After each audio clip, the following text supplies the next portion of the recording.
Mr. Stanley Beckett, and Mr. C. Devidasan, our Vice Chairman Sir, Dean Dr. S. Ramachandran, my colleagues and dear students.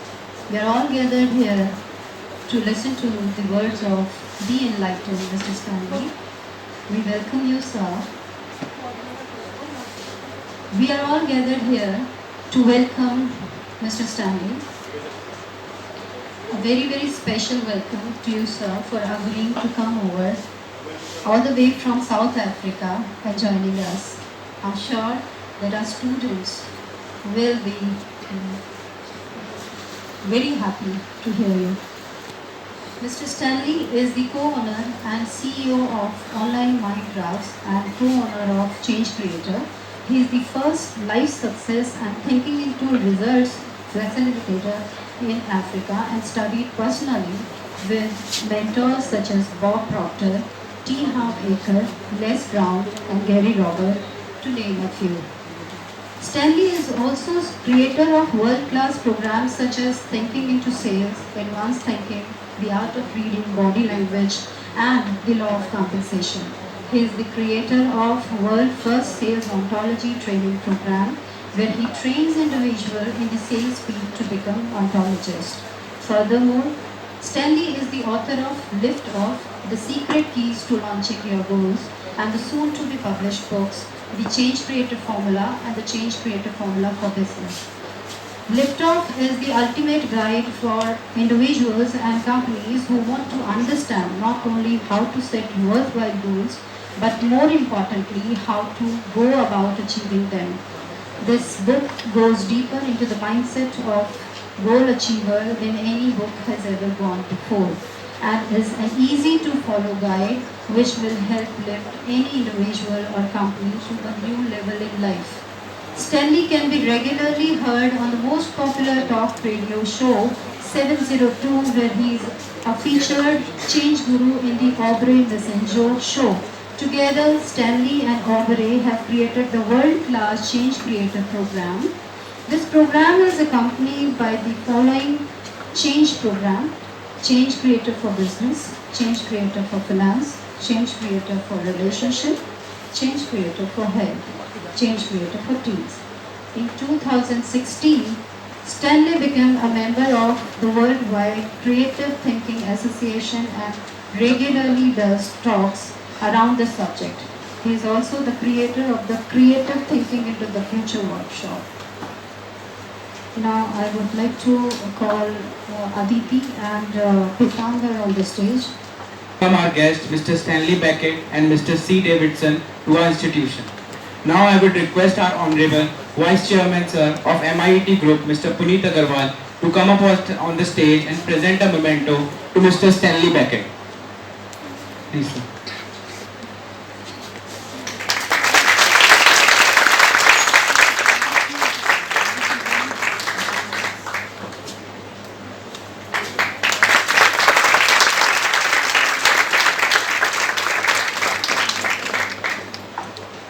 Thank you, Stanley sir and Puneet sir, for gracing the occasion with your presence.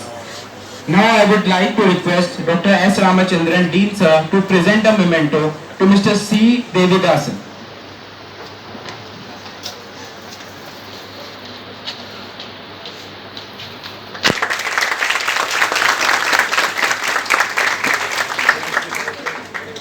Thank you so much, Mr. Devidasan sir and Dean sir, for your presence. Now, I will request Mr. Stanley sir to come up on the stage. It's actually natural pleasure. Right. It's of course honor for me to stand before you today. You know, among the luminaries, academicians, an enlightened faculty, and of course the guests we have got from MIET Management Association. And of course, how can I forget the vibrant young MBA students who are rearing to go to win the battle of life and look for that elusive thing called success. You know, my dear students, I don't want to make it a big talk or something like that because we have a celebrated guest over here. But you know, as I stand today, I was actually thinking I have never been a speaker, but speaking I did. And did it reasonably well. I have never been an author. And yet I wrote. I have never been, a teacher. I never thought I would become a teacher, but teaching I did. You know why?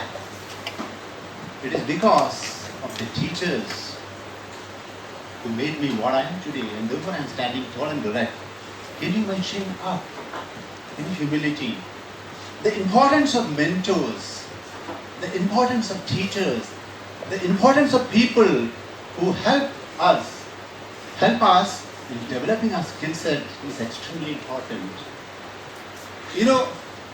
My teachers have taught me that success can be achieved through fair means and honest efforts, and there is absolutely no need for it to do undercutting or cheating anybody. And when I followed those steps of my teachers, I saw that I've been able to become successful in the most appropriate manner. I was taught by teachers that if I show compassion and kindness to the fellow human beings, I will always be wanted. And when I followed those steps, I found that people want me. I have been taught by teachers that if I show compassion, if I show empathy to the people who want it more, the people who are in misery, people who are facing difficulties, I will always be sought after. And I found that people always seeking me out. My teachers have also taught me that the world we live in loves talent, but rewards and respect character. When I started building this character inside me, I found that world actually, wanting to reward me. My teachers, have taught me that giving on any day is better than taking. When I started practicing giving, I realized that several rewards and respects started coming to me. My dear students, today is not my day. Today is your day. And your day is going to be made by a dear friend of mine called Stanley Beckett from South Africa. He's a great guy. In fact, he has confided in me many times. Daily, I have not been doing anything except trying to find out, how we can bring in, usher in change. What are the tools we can give to the humanity, for the betterment of humanity, in trying to first of all find out which area of change we need to change. Many people, according to him, does not know which area of change they need to change, and many a time they are trying to fix up something else which is not the problem. So he has got a diagnostic tool, and he also teaches us, and gives us tools that will enable the company, organizations and individual to apply the change to bring in the positive results in our both professional and personal life. It is said there are many people in this world. There are many people in this world who do not know how to achieve success, despite the fact they know that they are capable of achieving success. There are many people in this world, it is said, that who cannot listen despite the fact that they can hear. There are many people who are unable to reach their targets, despite the fact they know what their destination is all about. And as I said, today is your day, and the program is going to be articulated by Stanley Beckett, who is on the board of various organizations and company, including his change creative formula is being followed by the government of South Africa. So before I hand over the mic to him, I just want to tell you a couple of things about the organization called Carving Challenge, from where I have come. Has it been connected? Okay. In Carving Challenge, we believe that every one of us who walks on this earth has got talent embedded in them. All what is needed is how you carve those talent and bring it out. जैसे एक मूर्तिकार एक पत्थर निकाल के खराब हिस्से को निकाल के मूर्ति को कैसे लेकर आता है, we believe in that. In carving talent, we believe that it is extremely important that we add value to the human being. It is much more than an organization which also may be making money. So therefore, we created our corporate punchline. You know what is that corporate punchline? A unit of value-based professionalism. It is extremely important to us. You give value to the human being. How can you make good human beings in this world with sparkling character, ethics, moral and value, having good integrity on one side, and on the other side, how can you make professionals with sparkling competence in their domain, segments. I remember very clearly after my graduation in a couple of degrees, before I got into UPSC and joined as a bureaucrat with the Government of India, I went to my professor, Mr. Scaria, who was an authority on economics those days, and I asked him, sir, I have been selected for UPSC. Can you tell me the secret of accomplishment? He looked at me like I am looking now, 60 plus,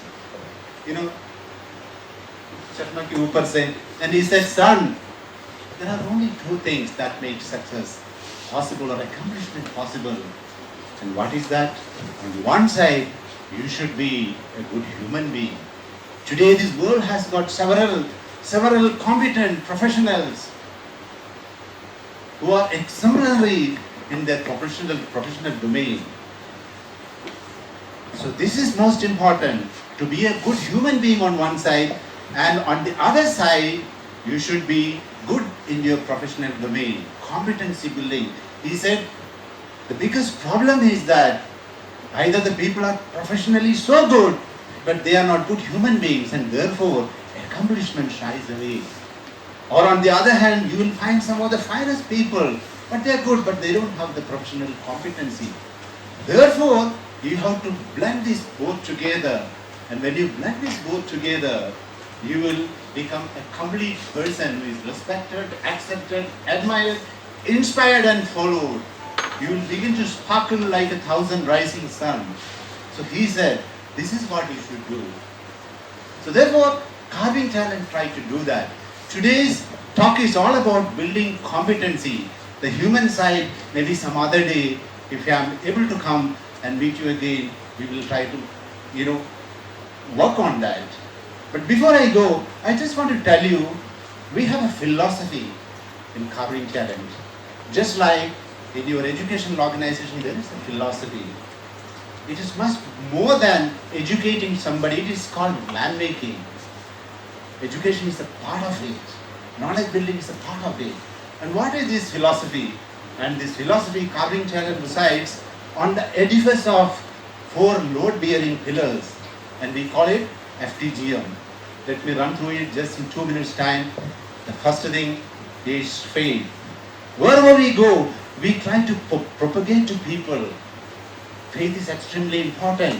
Have faith in you, faith in your brother, faith in your sister, faith in your husband, faith in your daughter, faith in the college where you are studying, faith in the organization for which you are working. Faith is extremely important. We communicate to the people that when you think that everything is lost, remember everything is not lost. Tomorrow the sun will rise, the flowers will bloom, the rainbows will come out. So therefore have faith. The faith is something, even the Bible, Holy Bible says that if you have faith, ask the mountain to move. It will move. So this is one of the small things I would like to tell you, have faith in yourself. Because these are the things which is going to carry you. The second one is, we say that practice tolerance. पता tolerance क्या है? इसको हिंदी में क्या बोलते हैं? सहनशीलता. Are we living in a time we are tolerant or intolerant? There is so much of intolerance. At 9 o'clock, TV, you open up the TV and somebody will come up and say, The nation wants to know. It has become so much of noise. What makes accomplishment possible is when you accept people with deficiency. It's not because you're great. It is because we also have got lots of deficiency. And if you have not been accepted with all the deficiency by your parents, you would not have been perhaps sitting over here. So we say, okay, practice tolerance. This is what India is famous for. Bharatvarsha is famous for. And we have got this concept called Vasudeva Kutumbakam. The world is but family. So accept that. And the third one is, we say generosity. What is generosity? Without seeing that? Paisa hai pocket mein, can you give me 2,000 rupees? Look, I am not talking about that, even though I am talking about that. The scripture, Bhagavad Gita says that he who has only can give, therefore it is important to have. If you have got diligence, dexterity, alacrity, devotion, determination, knowledge and competency, you got to go and produce. There is a material world. That is what Bhagavad Gita says. When your wife falls ill, what she requires is not a hug. What she requires is a doctor. Paisa ki zarurat hoga na. But I am also talking about saying good words, showing compassion. हम इतना कंजूस हो रहा है आज के तारीख में. We don't do practice that. You know, I do a lot of training. I am on the board of almost 10-15 banks. I do training once in a while for United Nations. I also do training for some of the civil servants, senior civil servants. In one of the banks when I train, you know, वो पच्चे वाले होता है ना कि जो पच्चा करते हैं, class for people. So I'm passionate of that. So after doing the training, because training is same thing, you know, refining the human capital is the same thing. The student requires something, manager requires something, a director requires something, things change, that is all. But otherwise, the real nature remains same. So I asked this peon, do you want to give any feedback? मैं आपको ऊपर तक पहुंचा दूंगा. Because the chairman seems to feel that Devidasan is a good guy. He believes in giving. बोला कि sir सब कुछ ठीक है. When I go with a glass of water to my sir or madam, morning, they don't even say thank you. These are things we can change, can we not? Definitely. So show generosity. And the last pillar is called mindfulness. Mindfulness क्या है? Mindfulness is living in the present. कहता है कि इंसान के अंदर 3 problems है. What are the 3 problems? He is always crying about the spoiled meal. ये नहीं हुआ यार, वो कुछ अगर अच्छा लिखा होता है वो यूपीएससी में पास हो जाता है, ये मिल जाते हैं. You know, we always think like that. IIT में जा सकते थे. You know, he has this habit of, you know, worrying about the past. अगर वो नहीं कर रहा है तो he'll be thinking about यार कल क्या होगा, आसमान गिरेगा, बाढ़ आएगा. इस चक्कर के अंदर he forgot to live in the present. Forgetting the fact what you do right now is what is going to build your future. So with that, let me invite my dear friend Mr. Stanley Beckett, the CEO of Change Creator of South Africa. Sir. So I'll use this one. Hi everyone. Hello, are you awake? Yes. You still all awake? Yes. You're not all saying yes. Yes. I'm not sure. Yes. Better. I want to hear you today, right? We need to get the energy going, but I'm still not sure you're all awake. So let's make sure. Let's wake up our brains. We've been here for a while, okay? So let's quickly all stand up. Come, all stand up. Right. Now what you're going to do is we're going to get the left and right hemisphere of the brain to wake up properly so that we can take in information. So what you're going to do, I'm going to put this down for a moment. What you're going to do is you're going to take this hand and put it on top of your head, and this hand and put it on your stomach. With this hand, your right hand, you're going to rub your head, and with this hand, you're going to pat your stomach. Okay, so hit your stomach, pat it, and rub your head, like this.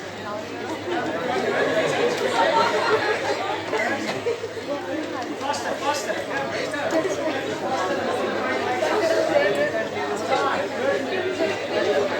Okay, now, pat your head and rub your stomach. Stay on. It's okay. Good. Alright, now swap hands. Do it the other way around. Go. Other way around. Put your head. Rub your stomach.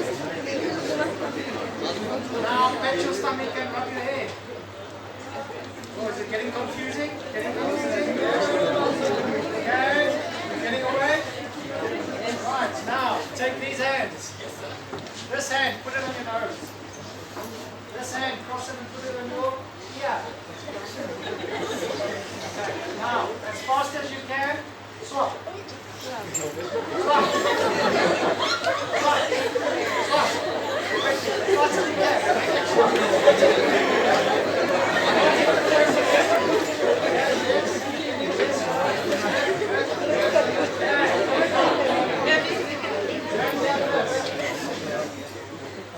Keep your eyes on your fingertips and make a big sideways number 8.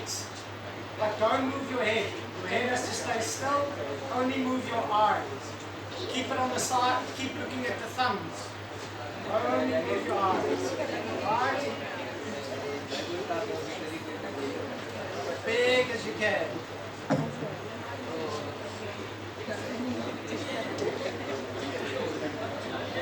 Okay, you awake? One more thing. Join me up. Find a partner. Turn to the person next to you.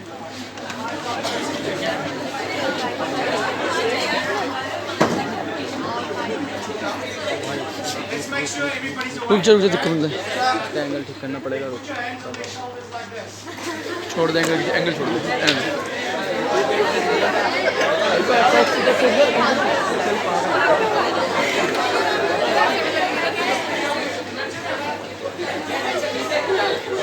कर ले भैया Now, look in their eyes. हंसने की क्या बात है भाई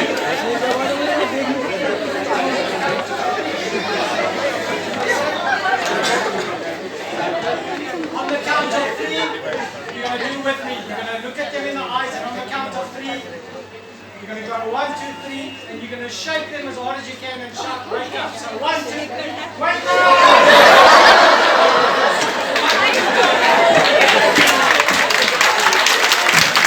And we're all away.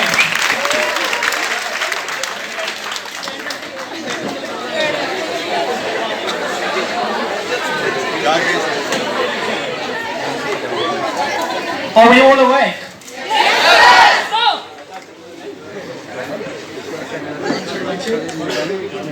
It's okay.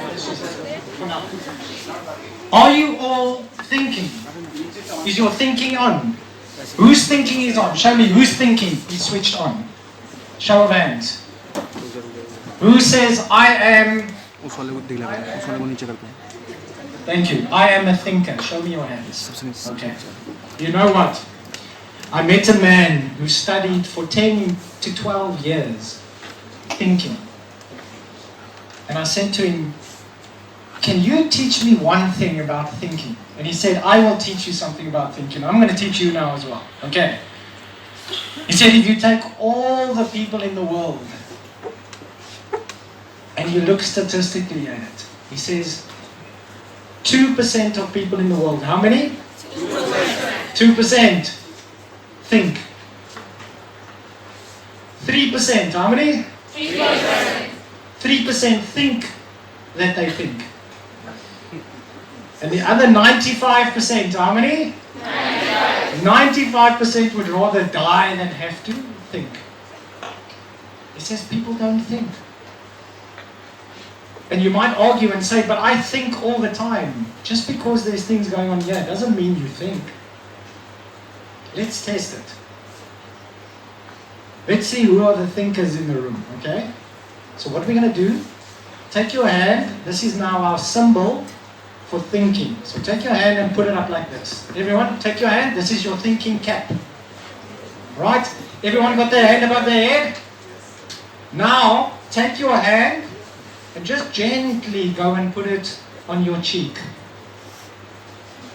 Where's your cheek? Not here. Where's your cheek? Are we thinking or are we not thinking? Right? Who are the thinkers? Are we paying attention? Welcome everybody. My name is Stanley Beckett, and it's such a privilege for me to be here in India with you. You want me to show you? Yes, sir! Very easy. I've learned the most important words to say. I've learned namaskar. I've learned ha. I've learned nay. I've learned acha.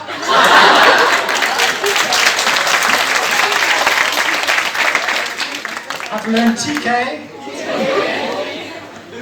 And I've learned, let me just say it right, Daniwag. Daniwag. You're going to say Nawag, right? With that, I can hold a conversation. I meet somebody and I go, Namaskar. Ha ha, nay, nay, TK, TK, TK. Acha, acha, acha, TK. Daniwag. So there's three things I learned about India. One, I think one day I can master the language. Number two, I have learned, because when we first got here, and here's my wife as proof, when we got here to India, we didn't know what this meant. Does it mean yes? Does it mean no? Are you happy? Are you unhappy? But I do know why Indians do this all the time. It's because of the way you drive. Right? Indians are the best drivers in the world. Nobody can drive better because you guys drive in and out and take chances. And while you're driving, so I think it's just easier to do this. Right? So I understand that. That's the second thing I've learned. The third thing I've learned is that whether we're in India, whether we're in South Africa, in Europe, in the USA, in Australia, we are all human beings. We're all the same. We all want the same things. We all want things to change for the better. So that is why we're going to talk a little bit about change today. I decided to make it my area of study, understanding why people struggle so much with change. Now, how many, I don't know the audience, so how many of you are management students here? All of you. And have you learned a little bit about change management? A little bit? Because as managers, you're going to need to learn how to deal with change. So today we're going to speak a little bit about that. Now, before I start, let me ask you something. You as students, you as management students are looking to go and work in organizations, right? So let's start with a question. What is an organization? Who can tell me? What is an organization? When we talk about you're going to work in an organization, what is an organization?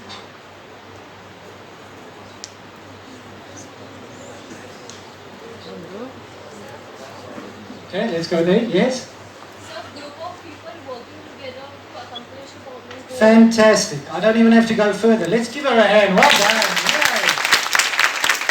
I can really see a star management student there, because you know what she understands? Something that organizations struggle to understand is that an organization is not desks, chairs, computers, systems. An organization is people, right? An organization is people. And if you are going to change an organization, what does that mean that needs to change? People. Easy, right? Let's just change the people. Now we're going to see how easy that actually is. We're going to speak about three concepts today quickly. We're going to talk about change. Then we're going to talk about the difference between management and leaders. And my hope and vision for all of you is that you will not only be managers in organizations, you'll be leaders. Because we have enough managers in the world. We need more leaders, right? And then the third concept we're going to look at is the 7 biggest mistakes organizations make when creating change. IBM. Have you heard of IBM? Yes. They did a study many years ago with thousands of top CEOs in organizations around the world.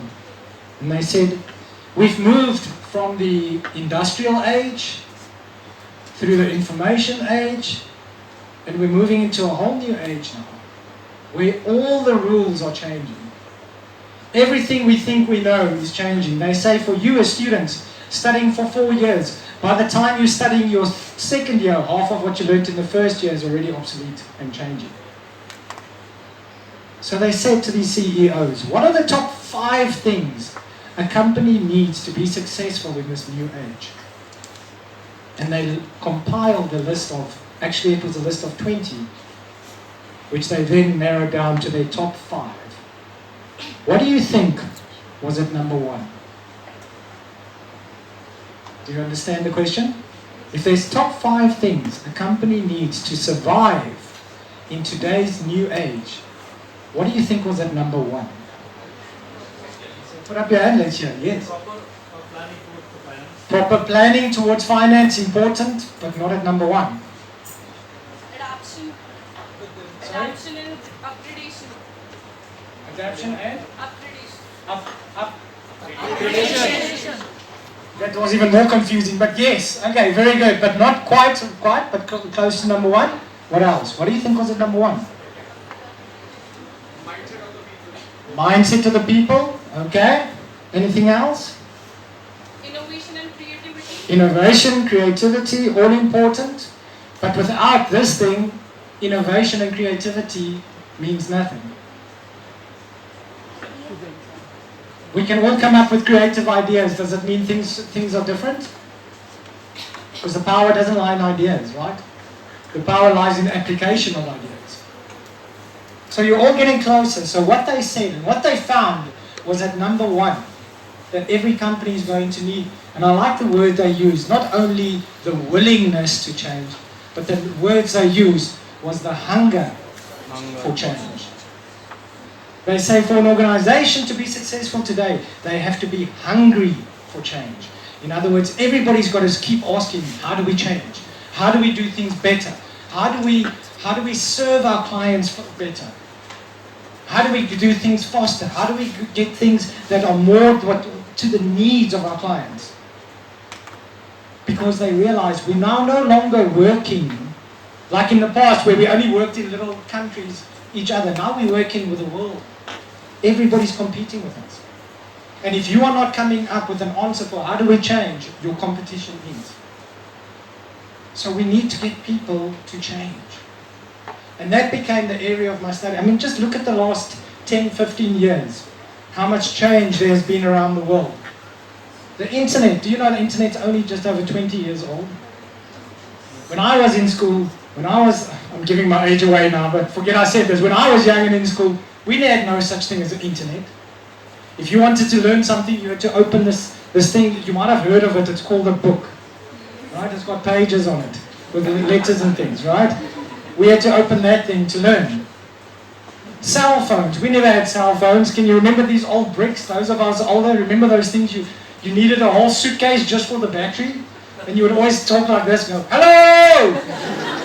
You would have to shout just for that person to hear you. Look how that's changed. Smoking used to be allowed everywhere. The doctors actually said 25 years ago, smoking is good for you. They used to have adverts that said 9 out of 10 doctors smoke Camel. Right? Because it was thought, that was the thinking of the time, just a few decades ago.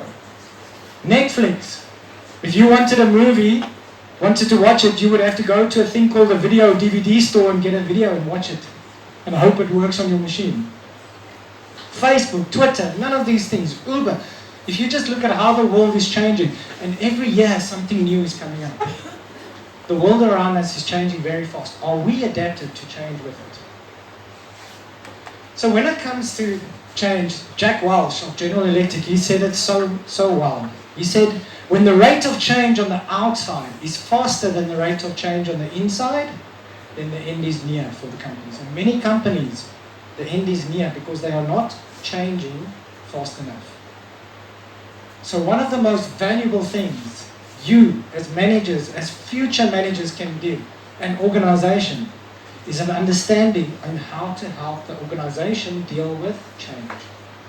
That is going to become one of the most sought after skills in the world in which we live in. Now, knowing this, it became one of my passions to learn change. How does change work? How do we deal with change? And when I learned about change, I learned one of the most wonderful statements around change. The following, and it was found in a crypt, written more than 1,000 years ago. And think about the words here. It says, when I was a young man, I wanted to change the world. Don't all young people always want to change the world? That was my dream. I wanted to change the world. And I found it was difficult to change the world, so I tried to change my nation. When I found I couldn't change the nation, I began to focus on my town. I couldn't change my town, and as an old man, I tried to change my family. He says, now, as an old man, I realized the only thing I can change is myself. And suddenly I realized long ago, if I had changed myself, I could have made an impact on my family. They could have made an impact on our town. Their impact could have changed the nation, and indeed, I could have changed the world. What did Gandhi say? Be the change you want to see. Isn't it funny how we always want to change someone else, but we're not the ones that have to change? It's always someone else. There was a friend of mine who was training once, and he said this woman wanted to speak to him, and he had to go give a talk, and he said, I've only got a few minutes. She said, please, she's got a big problem, she has to talk to you. He said, okay, let me speak to her. So this woman comes walking up to him, very angry look on her face. She says, Mr. Ziegler, you have to help me. He said, what is the problem? He says, it's the place where I work. She said, I hate it. I hate the work, I hate the people, I hate the office, I hate the boss, I hate everything. What must I do? What would you tell somebody like that as a manager? If they came to you and they said to you, what must I do? I hate my job, I hate everything, I hate everybody. What would you tell that person to do? Change the job? Yeah? Oh, what a fantastic man. I love you guys. You are so, wow, so conscious today. Very good. That's exactly what he said to her. He said, ma'am, I don't have a lot of time to help you, but let's quickly see what we can do. He said, take out a piece of paper and a pen, and I want you to write down 20 things you like about your job. She said, that's easy. I like nothing about the job. He says, there must be something. She says, nothing. He says, okay, well, tell me. Do they pay you to work there? She said, yes. He said, do you like getting paid? She said, yes. He said, write number 1, I like my job because they pay me. She said, no, she's not writing anything. He said, ma'am, let me teach you something I've learned about people all over the world. It's people who will not take step number 1, won't take step number 2, number 3, number 4. If you won't take the first step, I can't help you. Angrily, she wrote down, I like my job because they pay me. He says, good. Do you get leave? Do you get vacation? Holiday? She says, yes, 4 weeks a year. Good. Write down number 2. I like my job because they give me 4 weeks leave per year. So she wrote it down. It says, before 5 minutes were up, she had a list of 20 things. I like my job because they give me dental, because they give me medical, because they give me my own parking space, my own office. So she went on. And he said, now, the next thing you do is go and cross out everywhere where you've written the word like and replace it with the word love. It says, because love is a higher and stronger emotion. So now a list said, I love my job because they pay me. I love my job because they give me leave. I love my job. And so she went on. And he said, now the last thing I'm going to tell you to do. Can everybody still hear me? Yes. I've got a big voice, eh? Okay, so the last thing I'm going to tell you to do. Every night before you go to sleep, and every morning when you wake up, look in the mirror and read your list. I love my job because. I love my job because. I love my job because. He says 3 months later, he's back in the same city giving a talk, and he sees the woman sitting in front with this big smile on her face. He said he couldn't even recognize her. She looked like a different woman. And he looked at her and he thought, is this the same woman?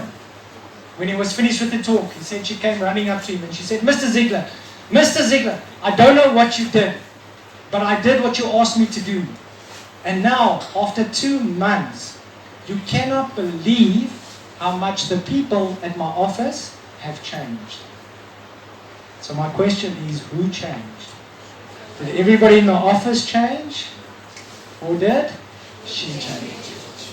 That's the first clue to change, is that every person has to take, and we're going to speak about that soon, individual responsibility for the change. How do we get people to do that? And why is it necessary to change? Think of what who was called the person of the century of the 90s. Does anybody know who was the person of the century for the 20th century? Any guesses? Time magazine's person of the century for the 20th century. No? That might be for the 21st century coming, but not for the 20th century. Anybody ever heard of a man by the name of Albert Einstein? Yes? Well, what did he say? He said the greatest insanity of mankind is to keep doing the same thing and expecting a different result. He said if you keep doing, if you keep doing what you've always done, you're going to keep getting the same result. Do you agree? Yes, sir. Okay, so that then became the question for me that I have for you. Why do we struggle so much with change? Who can tell me? Why do people struggle so much with change? Is there, you know what's one of the biggest problems in the world today that's becoming a bigger problem every day? Is health. People are becoming more and more unhealthy. People are becoming bigger, have you seen? Yes. People are taking up more and more space in the metros, right? And they're becoming more unhealthy. But why? Why are people not changing? Is it that they don't know? Does anybody know, anybody here that doesn't know if you wanted to be more healthy, how to do it? To exercise better, to eat better? Is it a big secret? No, sir. So it's not that people don't know. So what is the problem? Why are people not changing? Why do you tell me? Tell me, why are people not changing? They're in the back. I see always the people who want to be quiet are in the back. So I like talking to the people in the back. In the back, why don't people change? Why do people struggle with change?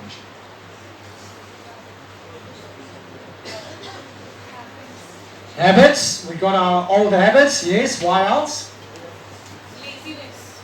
Laziness. Yes. Laziness. Why else? Our comfort zones. Sorry. We're in our comfort zones. Do you remember when was your first comfort zone? When you were a baby, right? In the mom's womb. You didn't have to do anything. You could just lie there. Food was given to you, warm, caring. We want to experience that comfort zone again in life, so we don't want to do anything. We're comfortable. So what I found out is that when it comes to change, it's not that people don't know what to do. They know what to do. So there's this concept that we call the knowing-doing gap. We know what we need to do, but we're not doing it. Everybody, every single student here, sitting, studying, I guarantee you, if I had to challenge you and say, write down 5 things you know you should do or stop doing to improve your marks, all of you would be able to write down 5 things. So it's not that you don't know how to do better, it's that you're not doing what you know you should be doing. So my question became, why? How is that? And I started studying how change takes place. Before I go into the formula of how change takes place, I just want to talk about mistakes that businesses make when creating change. And let me ask you, as students, future students and future employees of businesses who need to change, what do you think are some of the biggest mistakes businesses make when creating change? What do you think are some of the biggest mistakes? If you had to guess right now.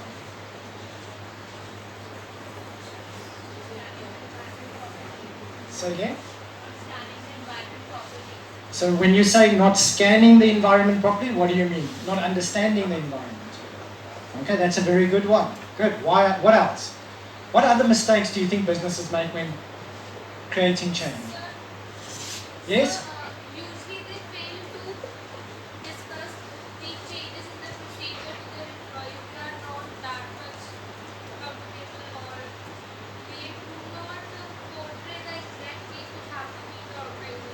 Very good. Absolutely. Well done. So usually you get the top management that have all these big plans, but they never share it with the people who actually have to create the change, so nobody understands. Why else?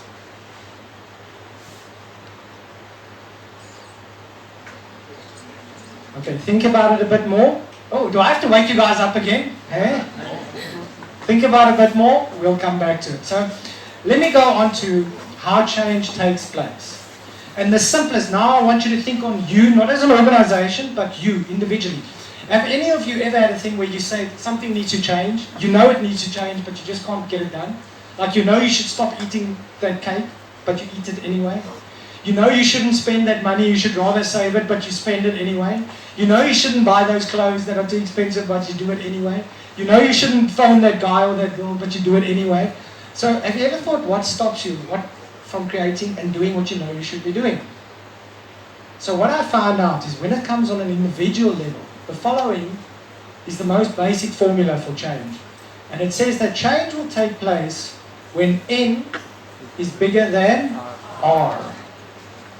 M is bigger than R. So what do you think M stands for?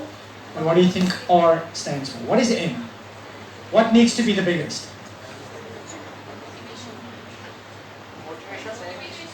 Motivation. You're right.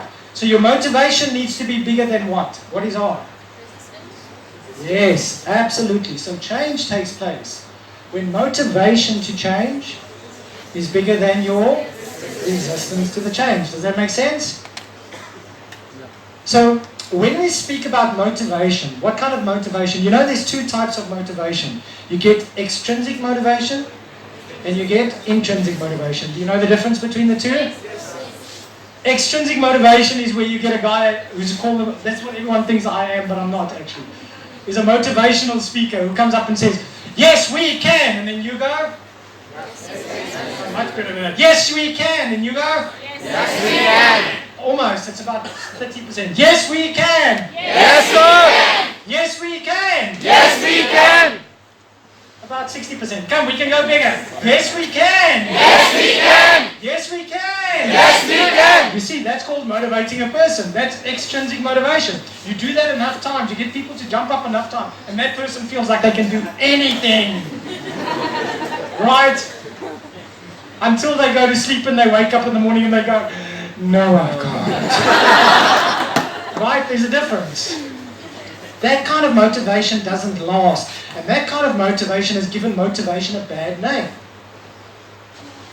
So now we need to think, what is the difference? Well, intrinsic motivation, that's the real power. That is motivation that comes from inside.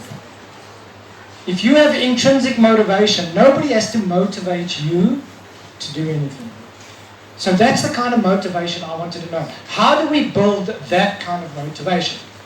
So one night while I was lying in bed, because I have nothing better to do, I think of formulas.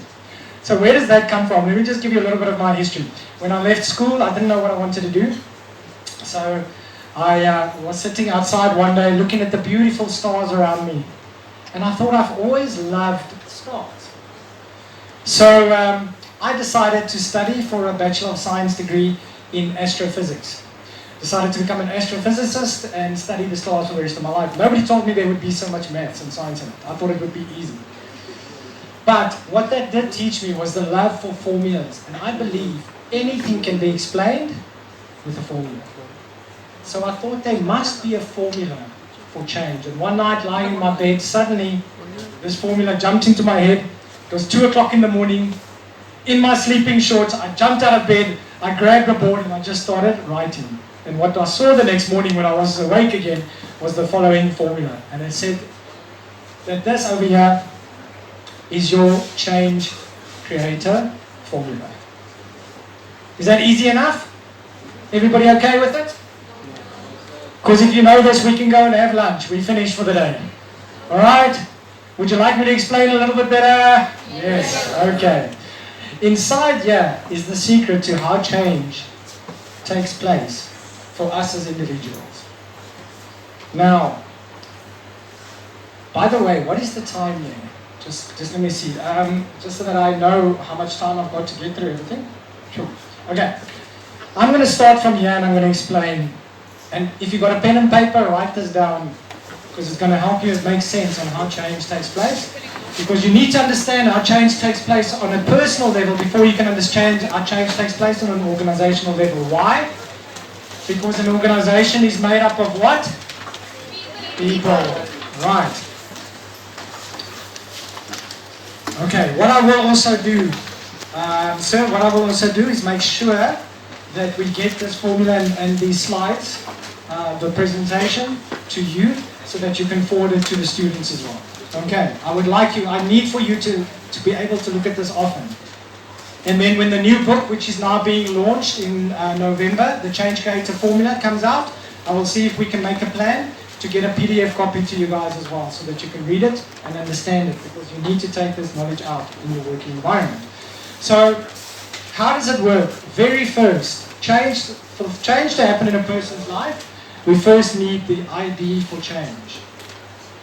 And what does the ID stand for? I'll explain it now. The ID stands for isness and level of dissatisfaction. Isness and level of dissatisfaction. So let me explain those two to you just briefly. The only way, okay, let's say I'm driving down the road and it's a stormy night and it's raining.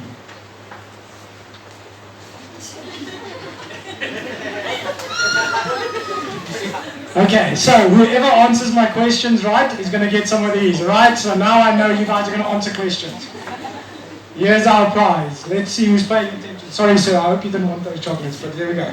All right, so we've got a carrot here. Okay, so you're driving at night, and it's raining and storming, and suddenly your front wheel goes bang, and you've got a flat tire. Now you get out, and it's raining, and you're angry and frustrated, and you take the wheel spanner and you bash in your windscreen. Does that fix the problem? No, sir. What do you have to do to fix the problem? You've got to get down on your hands and knees and you've got to go to the tire. In other words, you have to go where the problem is, not where your story about where the problem is. For change to take place, you have to be clear. Most of the time the problem is with you, not with someone else.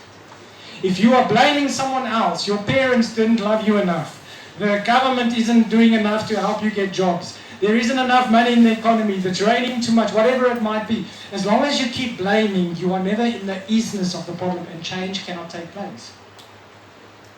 So the first thing that's needed is to be clear, where is the problem really? The problem isn't McDonald's are making their food too cheap.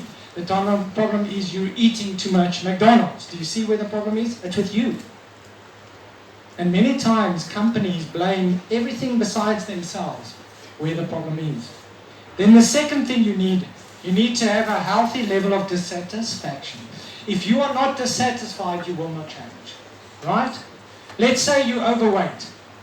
If you are not dissatisfied, will you create change?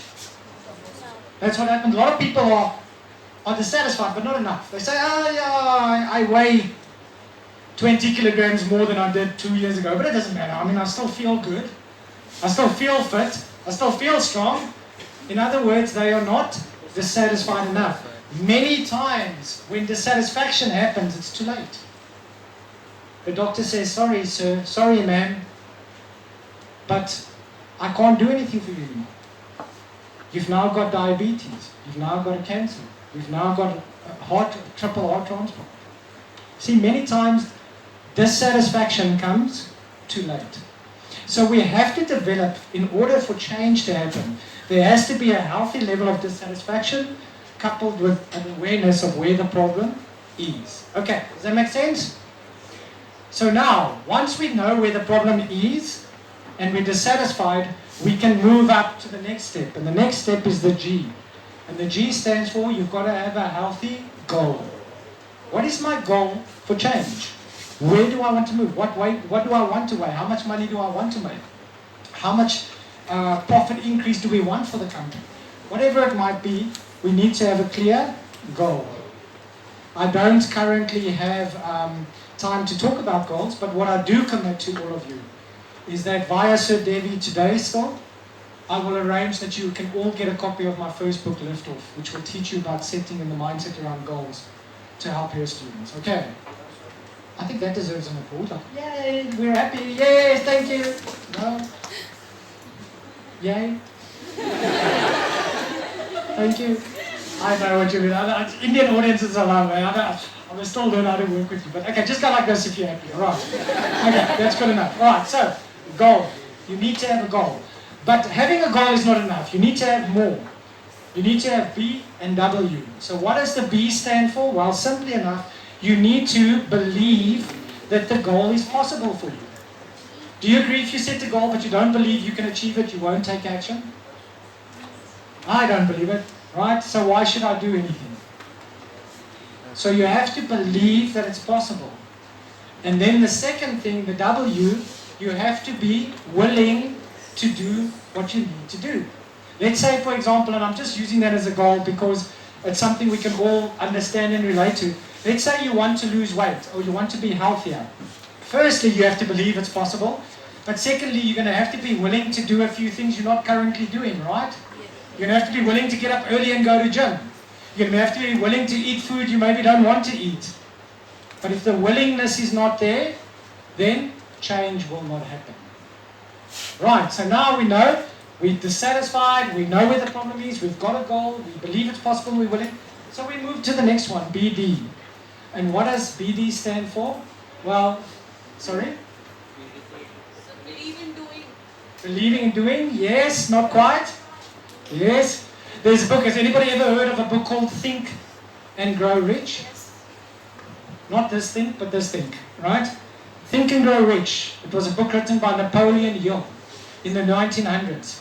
He interviewed a man by the name of Andrew Carnegie, the second wealthiest person who has ever lived. Who's the wealthiest person today? Is it still Bill Gates? Or is it Steve Bezos? Who? Jeff Bezos, yes. What's his value? Like 70, 80 billion dollars? Do you know that Andrew Carnegie, more than 100 years ago, his value was over $300 billion? Wealthiest, second wealthiest person who's ever lived. So Napoleon Hill goes to him and says, "Sir, can you tell me how you became so successful starting from nothing?" And he said, "I'm not going to tell you. I'm going to give you a letter that will allow you to talk to anybody you want to talk to. And you go and see, what do they all have in common?" And this took him 25 years of his life to research. He studied with people like the Wright brothers. You know the Wright brothers? Well, you obviously don't know them, but you know who they are, right? The Wright brothers, Thomas Edison, Alexander Graham Bell, different US presidents, the Rockefellers. He studied the most successful people of the world. And he found there's certain things all successful people have in common. Go read that book if you want to know, if you want to be successful, right? And he said one of the things all of them had in common is that when they have a goal, they develop a desire for the achievement of that goal. The desire. I really want this. That's almost all you can think about. How am I going to achieve this goal? But he said, a desire is not enough. You need to go one step further and you need to turn that desire into, let's hear yeah, into what? Burning desire. Sorry, louder. Burning desire. You see, I'm already teaching him into a burning desire. It's got to burn you. Has anybody ever had a burning desire in their life? Put up your hand if you think you've had a burning desire for something in your life. Come on, be honest. Has anybody here ever been in love before? Put up your hand if you've been in love before. Nobody? Oh, come on, be honest. All of you have found somebody that you've been in love with or had a crush on, right? When you think of that person, what do you have? A burning desire to be with the person. That's all you can think about. Oh, I can't wait to see the person, to be with the person. So he says you've got to have a similar burning desire for your goals in life. It's got to be what you think about, what you feel, what's inside of you. And then he said, right, now we've got a burning desire. We really want this. We've developed that. But what is the next thing? AP. We need to have an action plan. Without a plan of action, we're not going to achieve change. But you don't have to know the whole action plan, but you at least got to know the first step. What do I need to do? If I want to create this change, what do we need to do? What is the first step? And then he went on to say, all of these things mean nothing without the last one, the P. Yes, the P stands for power. So let me ask you about power. Where does power come from? Have you ever heard people say, now I'm talking about motivational speakers, you have the power! You guys, come on, you have the power! Yes! See, I've got power in my hand. Watch again. You have the power! Yes! No. You don't have the power, but you have the power. Yes. Where does the power come from? Who can tell me? Where does power come from? And how do you increase your power? Do you know? Anybody put up your hand if you say, I know where power comes from?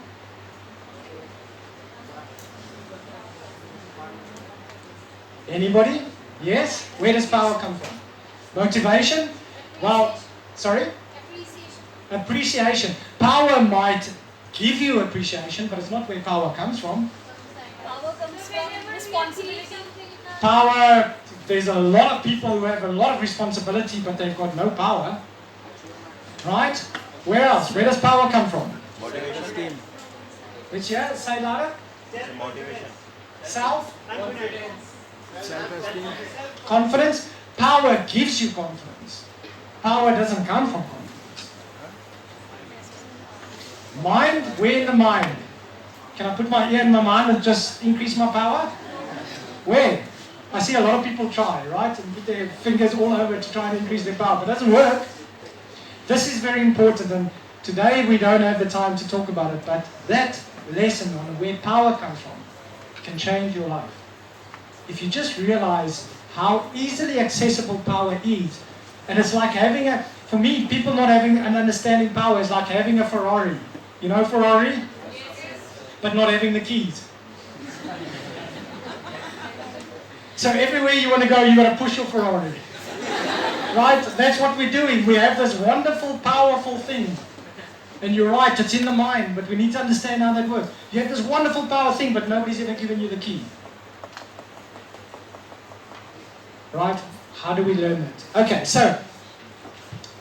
we'll go into that. So now that makes up your motivation. But what makes up your resistance to change? The first one you will see, the T, stands for thinking. In other words, would you agree with me? If your thinking is negative, you won't change.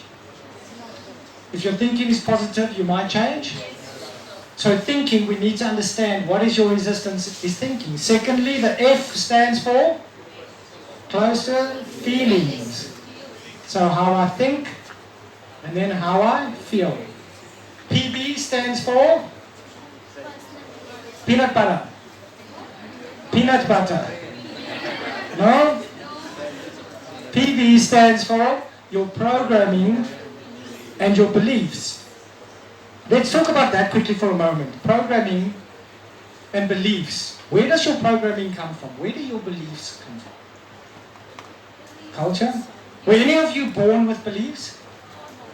When you were born, well, let's see something. What's your name? Shavik. Shavik. Shavik? Shavik. Yeah. Okay, so Shavik, when you were born, when you were a small baby, let's say you were 3-4 months old, did your parents say, Shavik, come here, and put down in front of you food and say, here's Indian food, all the rotis, curry, thing like that, right? Here's Chinese food, here's American food, here's Italian food, here's all the different food. You tell us what you want to eat. We'll make that for you for your life. Which one? Did your parents do that? So why do you eat what you eat today? Why do you eat what you eat? What we want to eat. Why? Why do you want to eat what you eat today? Because we know. Because you know what? Let's give Shavik the first chocolate. Give her a hand. Yeah, that's good enough. Yeah. You can have the first chocolate. There we go. Right. We eat what we eat because our parents ate it. They eat it because their parents ate it. And their parents ate it. So, what we wanted to look at here is to understand what happens and how our programming happens. Let me quickly tell you. You know we have the mind, right? We've got different parts to the mind. Have you ever heard of the conscious and the subconscious mind? And the body. This all makes up your mind. So let's quickly look at the difference between it. The conscious mind is your thinking mind. When you think, when you reason, or in this case when you don't think, it's happening on the conscious. So I want you to start thinking, this is your conscious mind. Then whatever you think affects your subconscious mind. And your subconscious mind is your feeling mind. So do you agree, when you think happy thoughts, you feel happy? When you think negative thoughts, you feel negative. And ultimately, the way you feel is going to affect your actions. Again, when you're in a good mood, you act very differently than when you are in a bad mood. So all of this makes your what we call mind. Now, what's also important to know is that your thinking mind has a power that the subconscious feeling mind does not have. And that power is your thinking mind can choose to accept or reject anything that someone tells you. Will you agree with me? Anything I say now, as you're listening, you can choose to say, I agree or I don't agree. Right? Correct. So your thinking mind can do that. But once it goes through your thinking mind into your subconscious mind, your feeling mind, your subconscious mind cannot reject. It can only accept. So that is why your thinking mind is so important, because whatever you believe up here becomes true for you in here. Your subconscious mind only acts, it cannot reject. Now, why is this important? Well, there was a guy by the name of Dr. Bruce Lipton. He wrote a book called The Biology of Belief. He's a cellular biologist. He studied humans growing up, and he said the following about human beings. He said, you know what? From the age of 0 to 2, a little baby, their brain wave frequency is measured at 3 hertz, what we call delta. For us as people, human, as adults, it's like deep sleep. You know, like in the middle of the night when you're fast asleep, your conscious thinking mind is switched off. It's your subconscious mind that's busy working. And he says for the first 2 years, it's switched off. Then he says from the age of 2 to 6, it increases again to 7 hertz to what we call theta. And this is for an adult semi-consciousness. So to explain that, if you're ever in the morning, you've got an alarm clock, and it goes off, and you put that thing called sleep for 5 more minutes. And you know for those 5 more minutes, you're not fully awake, but you're not fully asleep either. You're in between sleep, in awake. That's called semi-consciousness. I see that a lot with students when I train. They're like sitting there going.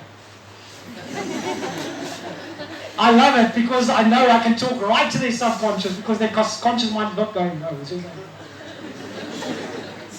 right? So for those first 6 years of your life, what's actually happening is this conscious mind doesn't exist. It's gone. So everything just goes straight into the subconscious mind. All the good things, all the bad things, and we've got no ability to say no. It just goes straight in. Why do you think nature made us this way? You know why? Because if a little baby thought like we thought, what would it do? It would get up. Can you imagine a little baby, 2 years old, thinking like we think? It would get up, take its first few steps, fall down, hit its head, and what would it think? I can't walk. Walking is too difficult. You guys walk, I'll crawl. I'm happy to crawl. I can get along crawling. You see, babies can't think like we think. They don't have the ability to say, no, I can't, so they do it. Have you tried to learn a new language? It's difficult, right? But do babies have problems learning languages? They pick it up. Why? Because they don't have the thinking mind that says, I can't.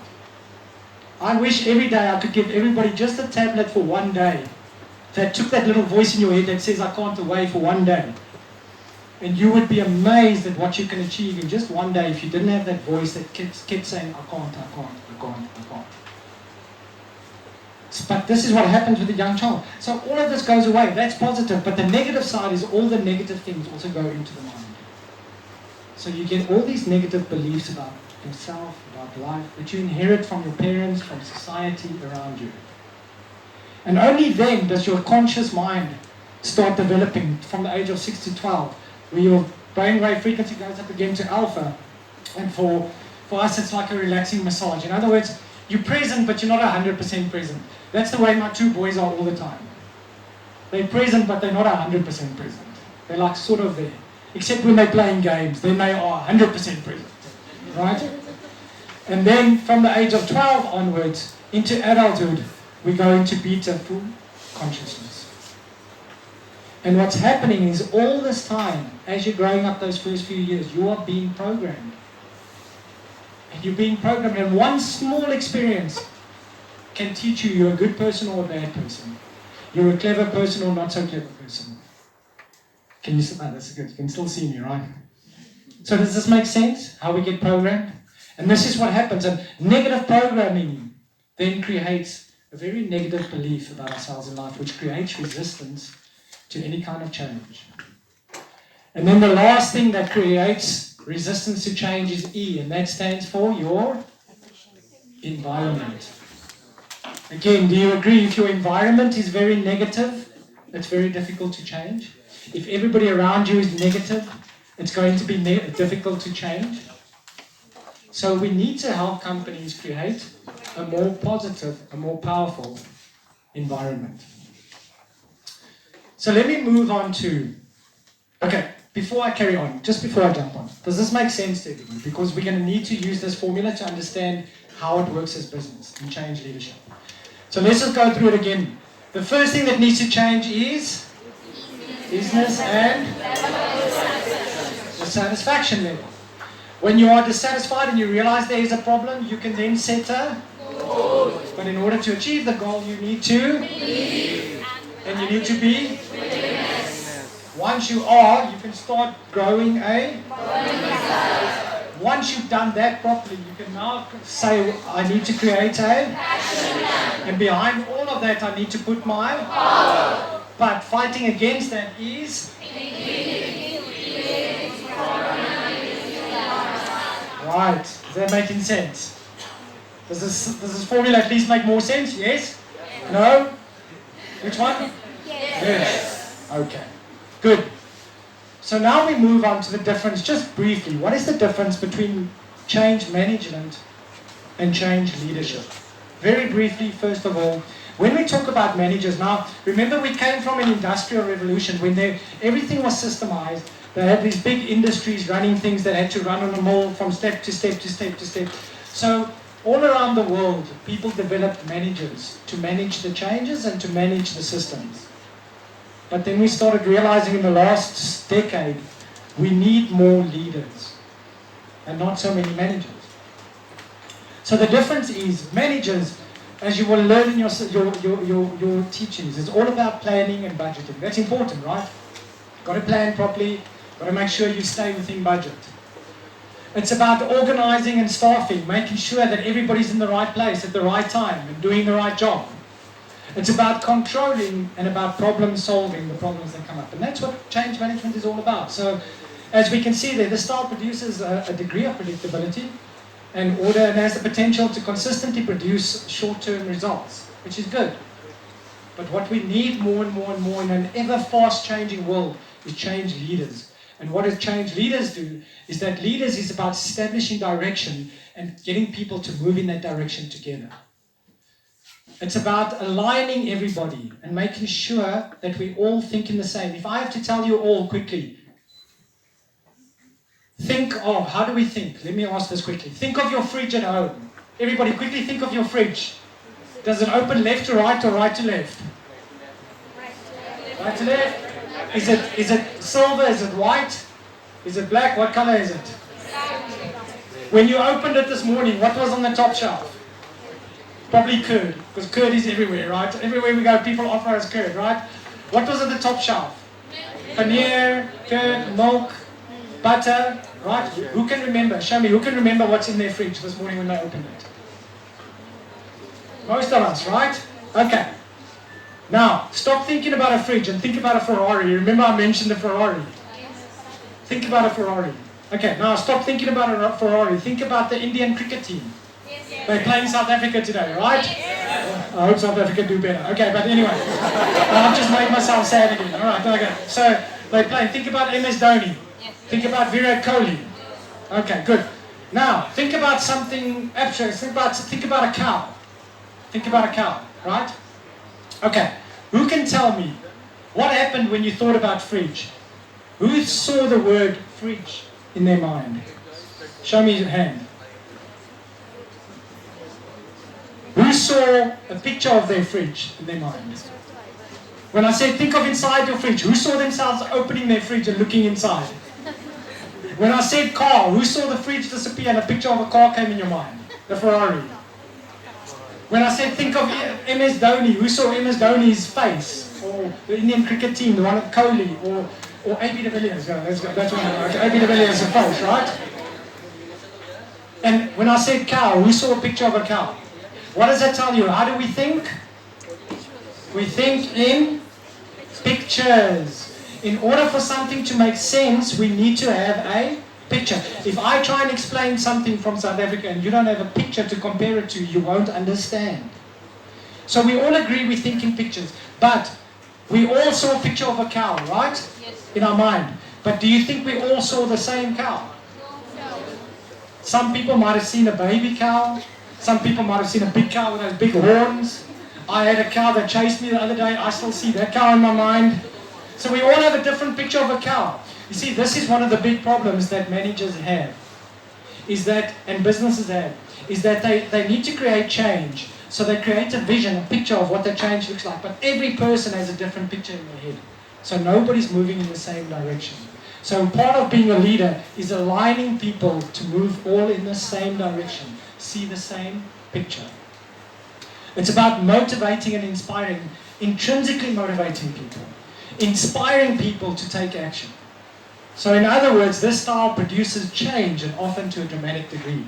And this is the style we need to start learning more and more and more as managers of people. So let's get back to our change creator formula. You remember the change creator formula?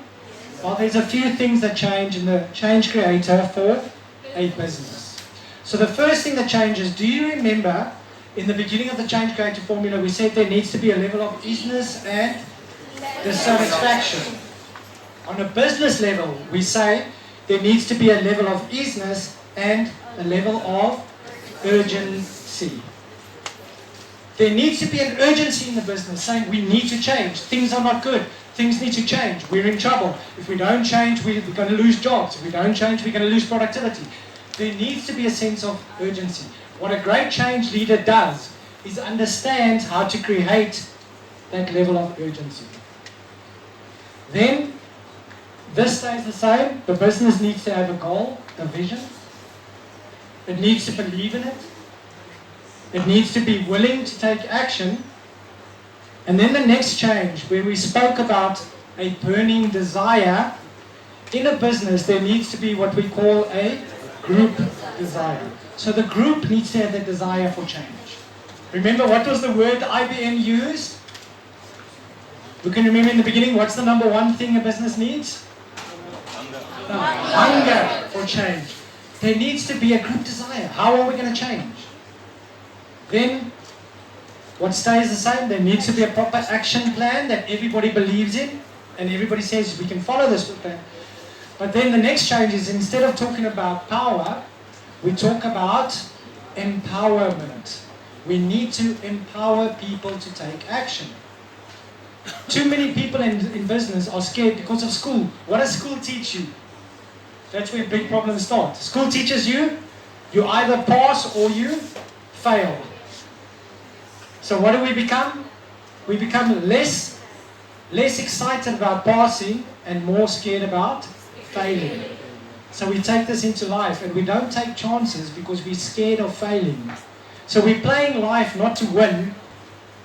Instead, we play life so that we don't lose. And that's sad. We should all be playing life to win, not to not lose. But this is what happens. So how do we, as managers, as leaders, empower people to take action? And then we move on to G. Remember what was the first resistance factor? Was thinking. So in a business level, instead of talking about thinking, we talk about something called group think. Has anybody ever heard of group think? Anyone? Group think? Let me quickly tell you what group think is. They did an experiment. I saw this on Discovery with 5 little monkeys. They put 5 monkeys in a cage, and then they had a ladder where only one monkey could go up and down at a time, and on top they put a treat, banana, apple, something like that. And when the monkey saw the banana, one monkey would run up to go fetch it, but at the same time, while that monkey is running up, they would spray the other monkeys with ice cold water as a form of punishment. So they started learning this behavior. So one monkey would go up and down, and the others would get sprayed. After a short time, what do you think would happen whenever a monkey tries to go up? They would try to stop it. How would they stop? They would fight. So now you had one monkey with a banana, all bloody and broken and unhappy, and other monkeys all cold from cold water. So after a while, what do you think happened when they put something there? Do you think any of the monkeys would go up the ladder? No, why? Because they know if I go out near that ladder, I'm going to get attacked. So they said this is the learned behavior in that cage. Then what they did is they took one of the monkeys out and they put a new monkey in. We didn't know what's going on. And then they put a banana. What do you think this new monkey did? He goes to the ladder, right? What do you think happens to him? He gets attacked and beaten up, and he doesn't know why. Because by now they've stopped spraying water, but these monkeys have already learned this is the rules in the cage. And slowly, surely they remove all the monkeys until 5 brand new monkeys are in the cage. What do you think happens when they put a banana there? They go to the ladder. Not one of them go to the ladder because they attack each other. But these 5 new monkeys don't know why. They just know these are the rules in this cage. We don't know where the rules came from. We don't know why they're here, but this is the rules. And what you are going to find as managers is businesses have all these little rules, and nobody knows why. They just know this is the way we've always done it. Yeah. You see, because human beings, we have a need to follow other people and do what they do, even if it doesn't make sense. And yeah, I'm going to ask, where's our IT guy who's helping with the IT? Can we make sure the sound is working quickly? I'm going to show you a video quickly while we make sure the sound is talking. What they did is in Las Vegas, in the middle of the street, they put a line with a line that says the line starts here. It didn't say where it was going. It didn't say why the line was there. Okay. Okay, can you stop? No, just put the power. Okay, and what they wanted to do was to find out if one person is standing in line, would other people join in just because people were doing it? Even if they don't know where the line's going, what it's going to cost, it could be a line for people who are going to be eaten by alligators. They don't know. They just see a line. And ask yourself, what would you do? So have a look at this quickly. Would the sight of just one person be enough to get you to join? What do you think other people will do? Will anyone actually get in line? I was told to come in line, so I'm not sure yet. Oh no, she didn't take the bait. As the minutes tick by, people are curious, but cautious. It looks like no one is going to join the line. What's up, man? How about these two? I don't know what it's for. I think it could be something good, but... Yeah, I just saw a sign. Yeah, come on, there'll be a second, third people. Good luck. Will they join the line even though they have no idea what they'd be waiting for? They're in! We've got them! And now that these two joined the line, the floodgates are open. People just can't resist joining in. What is it? Looks like it could be something fun. Is it free? And the longer the line got, the more others wanted to join. Remember, these people have no idea what they're waiting for. What's this name? All it took was one person, and now we've got a crowd of random strangers. Okay, so... Okay, so now they wanted to see, now that we got all these people in line, what can we make them do just because the person in front of them is doing it? Okay, so let's see. Time to get this show on the road. Where to exactly? Now that the line is moving, we wanted to see if people would follow along even though they had no idea where they were going. We're going to test the science of follow the leader with 3 unexpected obstacles. First, a dizzying maze. Where are we going? And even though the path makes no sense, no one is getting out of the line. Do you think these people will realize they're going nowhere fast? Looks like they're in it for good. Now for the next step, we put tape on the ground to see if people will jump over it just because they saw someone else do it. Think they will? Wow, a spinning jump. 3 points for style. Finally, we set up a hopscotch game and had our ringer do it. Will other people follow suit? Would you? All of these adults are playing this kids game because their brains want to follow the leader. So getting each of them to take a leg from an Elvis impersonator is a no-brainer. Now, for the final part of our Pied Piper experiment, do you think we can get them to dance in a conga line? By now you probably know the answer. Absolutely yes.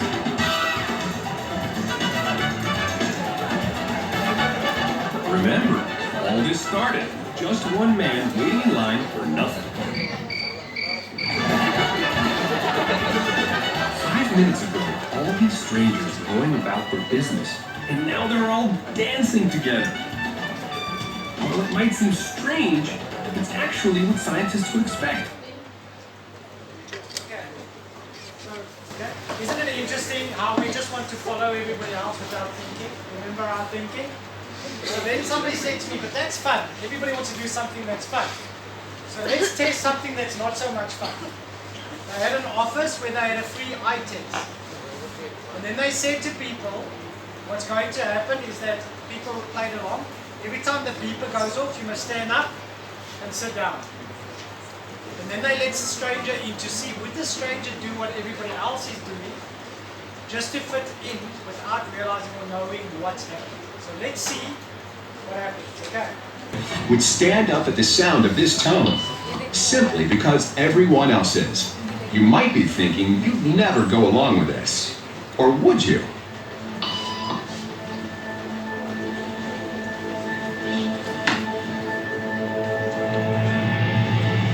After just 3 beats, and without knowing why she's doing it, this woman is now conforming perfectly to the group. But what happens if we take the group away? Elaine, please.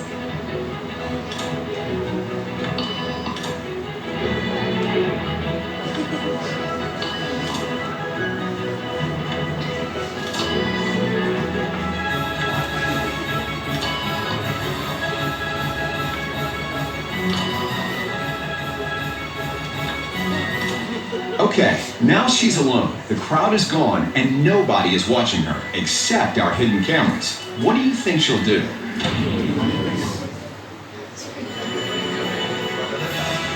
She's now conforming to the rules of the group without them even being there.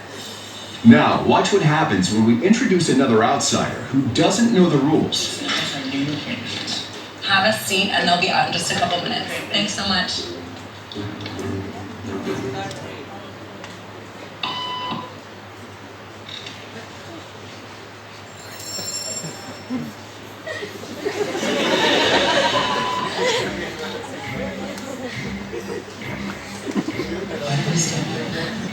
Everybody was doing it, so Think she'll teach the new guy what to do?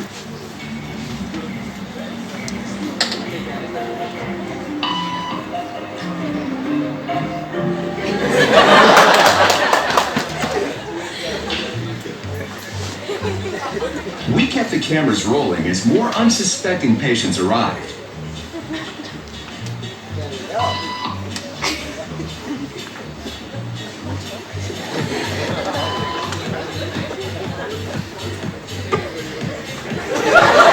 And slowly but surely, what began as a random rule for this woman has now become the social norm for everyone in this waiting room. Aren't human beings interesting? Okay? We just do things without thinking.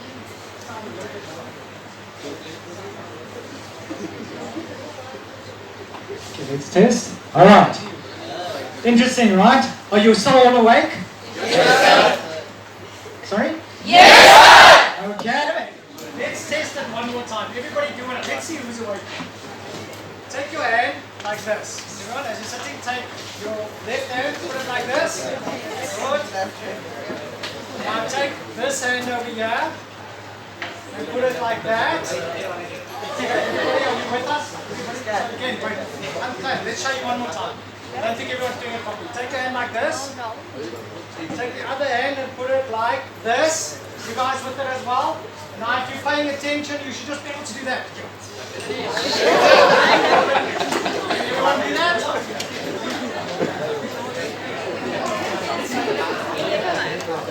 Good, okay, next one away. Alright.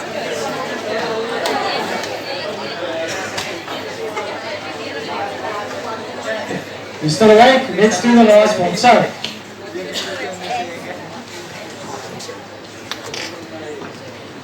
we don't have more time to go into it, but can you see, just as a start, how complicated it is to create change in an organization? For change to happen in an organization, this side, the motivational side for change, needs to be greater than the resistance to that change. So let's quickly go through it again. In an organization, what is the first thing that's needed? A level of and urgency. We need to create a goal that the organization needs to and be to take action. So in other words, we need to develop a desire to follow a action. And the only way to do that is to empowerment. But on the other side of that, we're going to have resistance in the form of feelings, the current culture of the organization, and the current environment. Now, in short, most businesses, let me tell you why most businesses start to fail in change. It's because they get this very first phase wrong. They don't pay enough attention to this. They want to move immediately into the action plan. So we need to understand that there's 3 specific phases to creating change in organizations. And the very first phase is what we call creating the climate for change. Creating the climate for change. If the climate isn't ready, if you haven't set the foundation for change properly, then change is doomed for failure. And organizations spend millions and millions and millions on change initiatives that end up failing, despite the best management. Why? Because the climate has not been done correctly. Once phase 1 is completed, in other words, we've created the urgency, we've got the right vision, we've got people on board being willing and believing it's possible, only then can you move to phase 2. And phase 2 is engaging the organization. So you don't even engage the organization until the first phase has been done properly. Yet, the first phase, and I tell you what, I worked for the South African government for more than 5 years, going into top organizations that were failing, to see why are they failing and what can we do to turn it around. And this has been a common problem. This is why I created this formula and these type of things, is to help organizations to understand where the problem lies. And by far, one of the biggest problems is that they're not creating that first phase properly. They want to jump straight into phase 2, engaging the organization, when phase 1 hasn't been done properly. And only once phase 1, which is creating the climate, phase 2, engaging organization, is done properly, can we move into phase 3? Don't know where there, which is sustaining the change. Because creating change is one thing, but sustaining it and making sure it continues and it takes root and it becomes culture, it becomes the way we do things, that is also a whole new level of difficulty. Now, if we understand all of that, we can answer the question that I had in the beginning. And what are the 7 major mistakes that businesses make? And write these 7 down for yourself so that one day when you're in business, you can identify them for the business. And the 7 major mistakes that they make. The very first one begins in the beginning of the formula. As you will see, when it comes to creating a level of urgency. So the very first mistake that businesses make when creating change is taking responsibility. They don't take responsibility. They blame everyone besides themselves. They're not into the easiness that there is a problem. They don't create that level of urgency. And this is what happens to businesses that are successful in the past. They believe that means we're always going to be successful in the future. Go and see how many big businesses around the world have failed in the last 2 decades. That were powerhouses for hundreds of years, but failed because they did not recognize there is a problem. What did Jack Welch say? When the rate of change on the outside is bigger than the rate of change on the inside, then the end is here. Right. So the first thing that they do, they don't take responsibility. The second big mistake goes around creating the goal, the willingness, the belief. And that is what they don't do properly, what they do very poorly, is creating the right vision that people fall behind. And creating the right vision means, remember what I told you about creating the right picture? Does everybody in the organization understand the vision? Does everybody know what our purpose is? Does everybody know where we're going? Does everybody see the same thing? And very important, do we have the right team leading this change? Because without the right team, change won't happen. The third biggest mistake is all around the area of the group desire. Creating that right desire for change. And the third mistake is they don't, as I just said, they don't create the right team to build that desire. They go and choose people who aren't motivating and inspiring others to follow them. Go and choose people who people don't trust. Go and choose people who, because they're important in status in the company, they're up here, so we better make them part of the change management team. No. You must be choosing people who inspire, who people want to follow, who people want to follow, to listen to. Because if you're not creating that right level of desire, if you're not creating the right team, then your whole workforce is not going to be motivated enough and have that desire to create the change. Because change is difficult. The fourth thing around action plan, if this is not thought of, and this is where traditional change management comes in. So we focus a lot of attention on this area, but it's not always done properly. And that is creating the right action plan. It's not thought through properly, timelines aren't decided on properly, and many times that's one of the big changes, or big challenges in creating change, is that the action plan is not thought through properly. Then at number 5, empowering people, is that we're not empowering people in the organization to take initiative. There's obstacles in the way, there's silos. A person wants to create change, but have you ever heard of red tape in an organization? They call it red tape. You've got to go through this person and then this person and then this person. You've got to get permission from this person who's on holiday, and he's got to ask this person who's busy studying. So nothing ever gets done because people are not empowered to take initiative. So everything slows down until eventually people say this change is not working, and they go back to the old system. So there we have the first 5 big mistakes. And number 6, all has to do with resistance. The factors on resistance. In other words, what's happening is we don't understand how to deal with the resistance. We need to understand as managers, we're not working with machines, we're working with human beings. Human beings have thoughts, they have feelings, they have emotions, they program. My advice to you as managers and future leaders is learn to study ontology. What is ontology? Ontology is the study of human behavior. The more you study why humans think like they do and act like they do, the better leaders you will be and the more you'll be able to inspire people. This has become a critical skill in businesses today. And then the last thing has to do with the environment. In other words, they are not creating a supportive environment for change. They are not creating an environment where everything is leading towards people wanting to create change. And I'm going to leave off today with one last quick video clip before I'll hand over again to Sir Devi and to Sir to finish for today. I'm going to show you one last video clip of how to create an environment for change. And I'm going to let students your age teach us. How does a movement take place? Who can tell me? How does a movement take place? How does a movement start?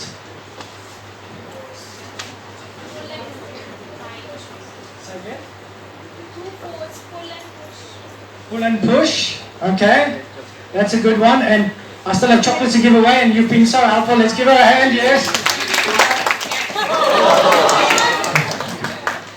All right, so there's someone who's not making the Indian cricket team. And then how does a movement take place? Does a movement take place when thousands of people all start moving together? You know how a movement takes place? One person starts. And then another person joins. And then another person joins. The secret is finding that person.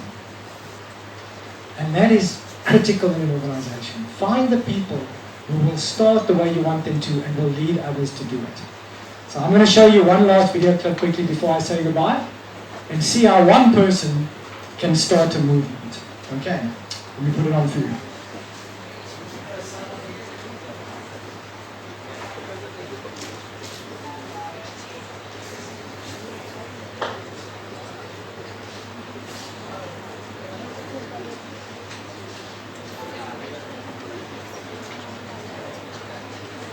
If you've learned a lot about leadership and making a movement, then let's watch a movement happen start to finish in under 3 minutes and dissect some lessons. First of course, a leader needs the guts to stand alone and look ridiculous. But what he's doing is so simple, it's almost instructional. This is key. You must be easy to follow. Now here comes the first follower with a crucial role. He publicly shows everyone else how to follow. Notice how the leader embraces him as an equal. So it's not about the leader anymore, it's about them, plural. Notice how he's calling to his friends to join in. So it takes guts to be your first follower. You stand out, you brave ridicule yourself. Being a first follower is an underappreciated form of leadership.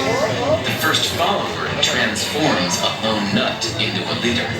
If the leader is the flint, the first follower is the spark that really makes the fire. Now here's the second follower. This is a turning point. It's proof the first has done well. Now it's not a lone nut and it's not two nuts. 3 is a crowd and a crowd is news. A movement must be public. Make sure outsiders see more than just the leader.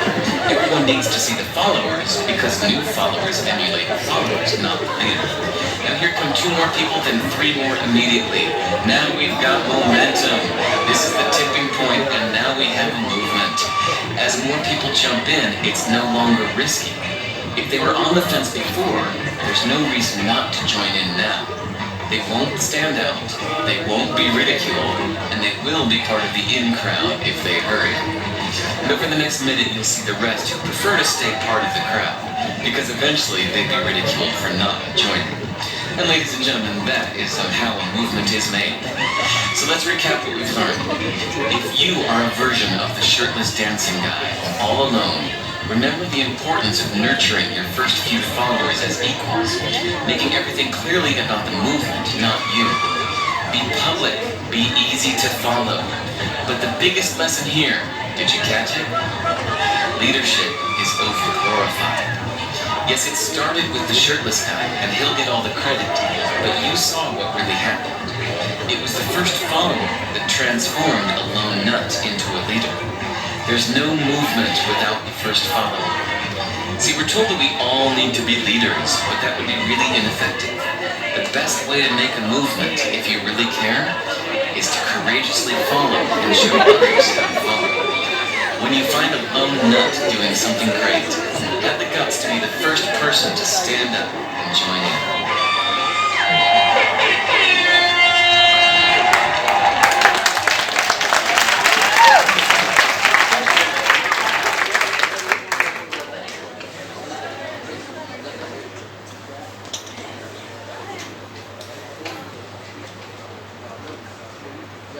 So I'm sure you're all tired of hearing my voice, so let me say one more thing.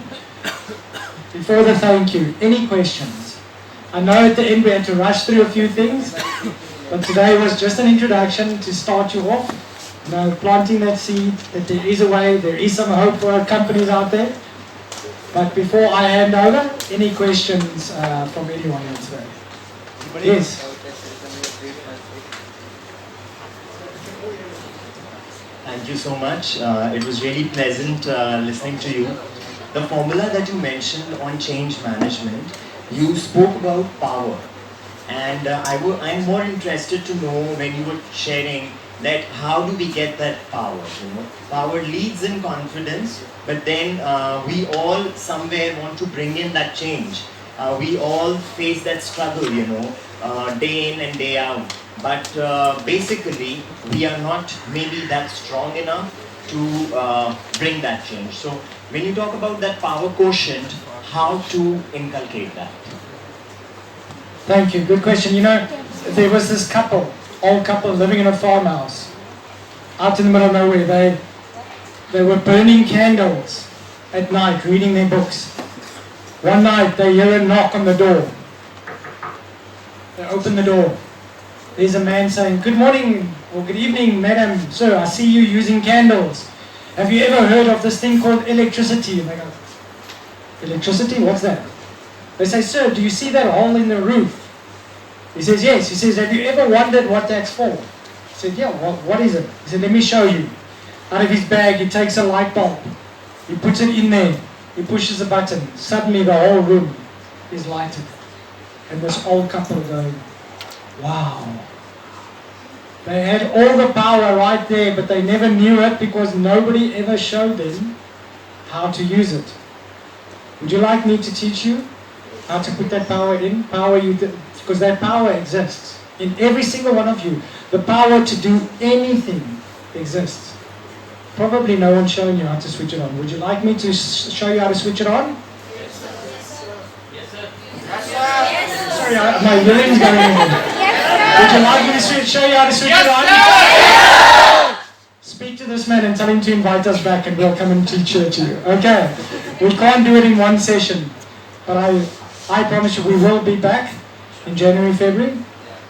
And we will come and teach you how to switch that on. Okay. So the short story is, it's not something I can teach quickly. But the good news is, if you learn it once, you will know it for the rest of your life. Okay. Any other questions? I think time is up. Right? So, I wish we had more time. Maybe if anybody has any questions, you can stay behind. There is one more here.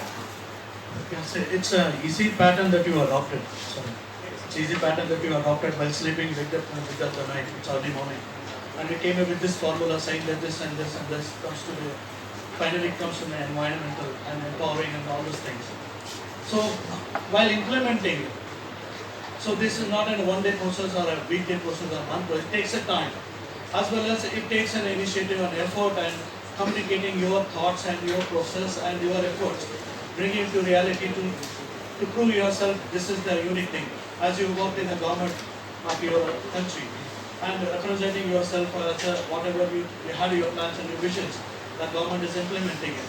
So how much you think, since you are in India for the past 5 months, training so many institutes and so many instruments, giving the visions and making them with the management change as a topic.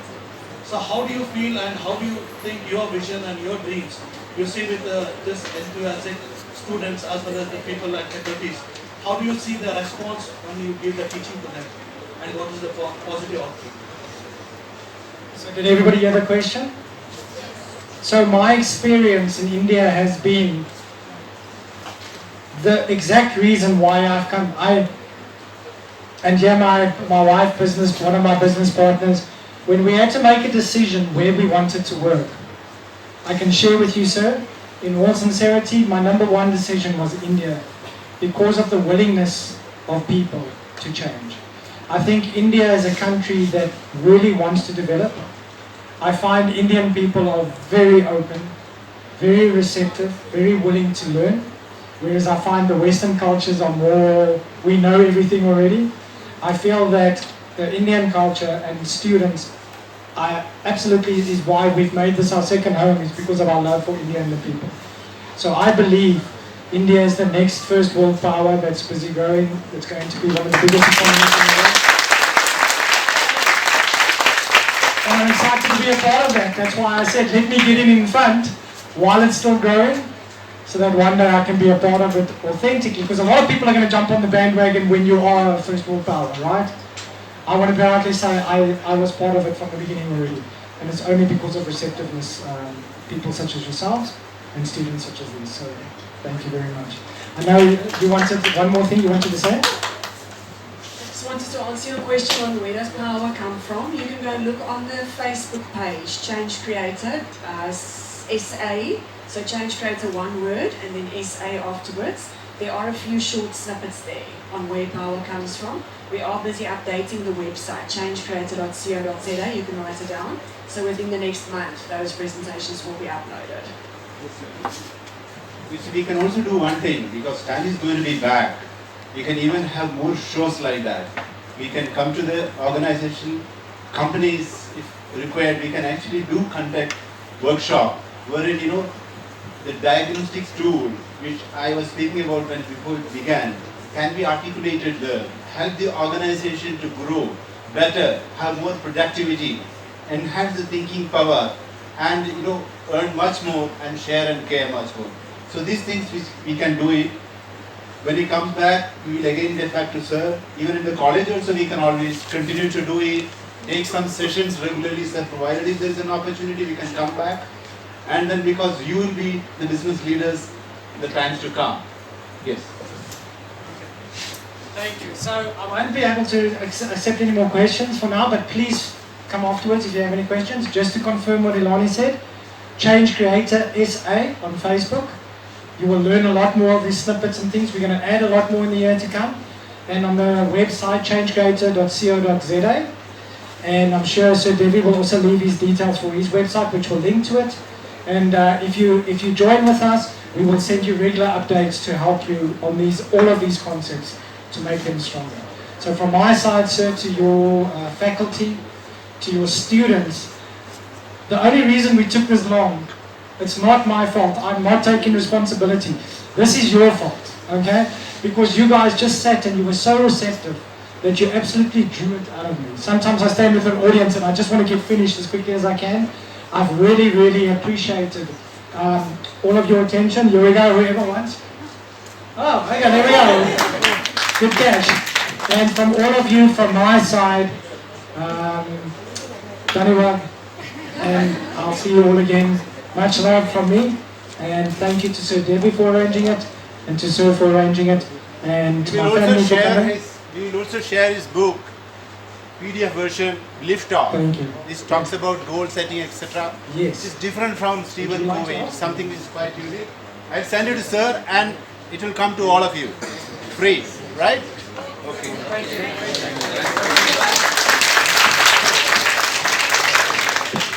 Feedbacks? Yes? Who would like to give? It's an amazing session. Sir taught us everything about. Yeah, that's so.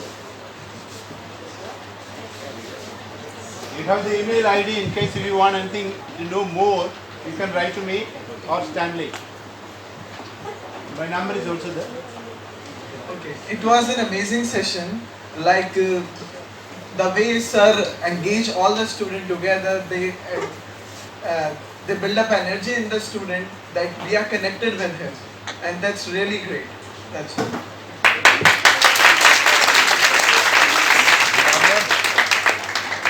Yeah.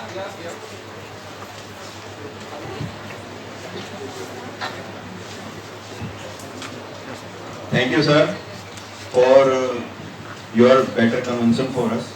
And sir, you told us about that. I want to ask you something. When we are changing the management, then we can add something like that, the scope, schedule, cost, quality, human resource, communication, risk. Sir, how can we add this to change the management? In your slides, that was not added. Sorry, just say the question again. Sir, I want to also scope, schedule, and cost, quality, human resource, and communication, and risk. When we are changing the management, these are the problems we can face. Okay. Yes, sir. So just so everyone's aware, please be aware, as was rightfully shared, this is not something that you can share in 2 hours with everybody. This was just an introduction. Yes. So as for how these things can be done, every single step of the way has detailed steps that need to be followed. That we teach through our training and through our work, which we can't do here, obviously, in this time period. So should we engage more? We will. If you have any specific questions, email us. Let us know on our website what those are, and we can take it forward. As long as we know today was just an introduction over here. Okay, but there are obviously a lot more steps that can't be covered in such a short space of time. One and all present here. I'm really very charged up with the persona you are having within yourself, and I'm really very thankful that you have given us a kind of really tremendous knowledge, like you have with your experience, all sort of intelligence you are having, and you are really a humorous person. I really like your personality. First of all, thank you so much.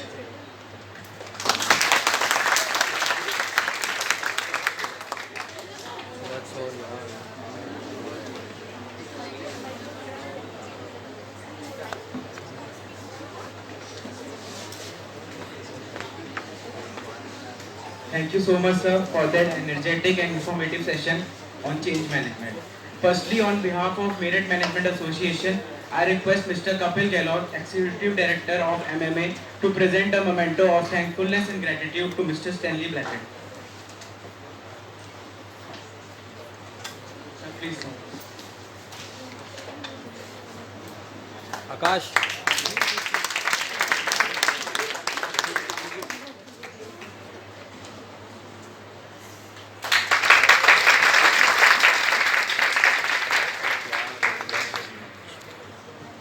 Thank you so much, sir.